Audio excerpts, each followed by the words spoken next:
एक कदम उजाले की ओर में आज की कहानी है लोभ। एक बार राजा भोज के दरबार में एक सवाल उठा कि ऐसा कौन सा कुआं है जिसमें गिरने के बाद आदमी बाहर नहीं निकल पाता। इस प्रश्न का उत्तर कोई नहीं दे पाया। आखिर में राजा भोज ने राज पंडित से कहा कि इस प्रश्न का उत्तर 7 दिनों के अंदर लेकर आओ, वरना आपको अभी तक जो भी इनाम, धन, सम्मान आदि दिए गए हैं वापस ले लिए जाएंगे तथा इस नगरी को छोड़कर दूसरी जगह जाना होगा। 6 दिन बीत चुके थे। राज पंडित को जवाब नहीं मिला था। निराश होकर वह जंगल की तरफ गया।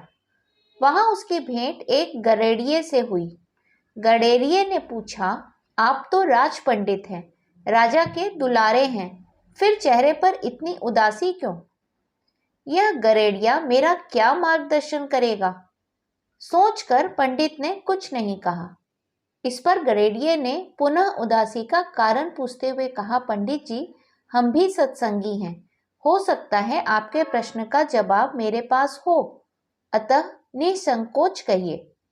राज पंडित ने प्रश्न बता दिया और कहा कि अगर कल तक प्रश्न का जवाब नहीं मिला तो राजा नगर से निकाल देगा। गडेरिया बोला, मेरे पास पारस है, उससे खूब सोना बनाओ। एक भोज क्या, लाखों भोज आपके पीछे घूमेंगे। बस पारस देने से पहले मेरी एक शर्त माननी होगी कि आपको मेरा चेला बनना पड़ेगा। राज पंडित के अंदर पहले तो अहंकार जागा कि 2 कौड़ी के गडेरिये का चेला बनूं, लेकिन स्वार्थ पूर्ति हेतु चेला बनने के लिए तैयार हो गया। गडेरिया बोला, पहले भेड़ का दूध पियो, फिर चेले बनो। राज पंडित ने कहा कि यदि ब्राह्मण भेड़ का दूध पिएगा तो उसकी बुद्धि मारी जाएगी, मैं दूध नहीं पीऊंगा। तो जाओ, मैं पारस नहीं दूंगा, गडेरिया बोला। राज पंडित बोला, ठीक है, दूध पीने को तैयार हूं, आगे क्या करना है? गडेरिया बोला, अब तो पहले मैं दूध को झूठा करूंगा, फिर तुम्हें पीना पड़ेगा।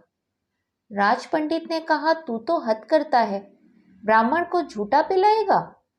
तो जाओ, गडेरिया बोला। राज पंडित बोला, मैं तैयार हूं झूठा दूध पीने को।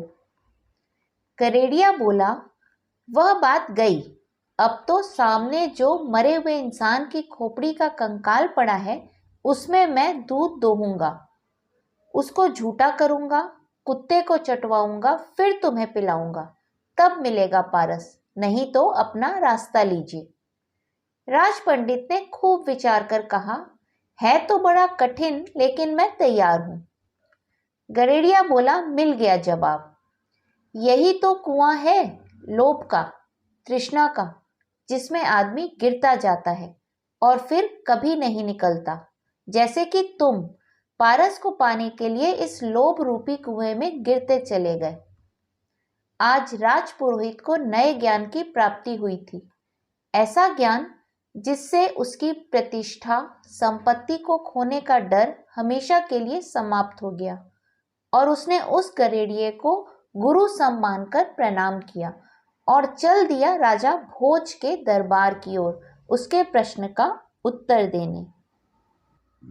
इस कहानी का संदेश मेरे दृष्टिकोण से, लोभ के कारण ही मनुष्य न करने योग्य कार्य को भी करने के लिए तत्पर हो जाता है।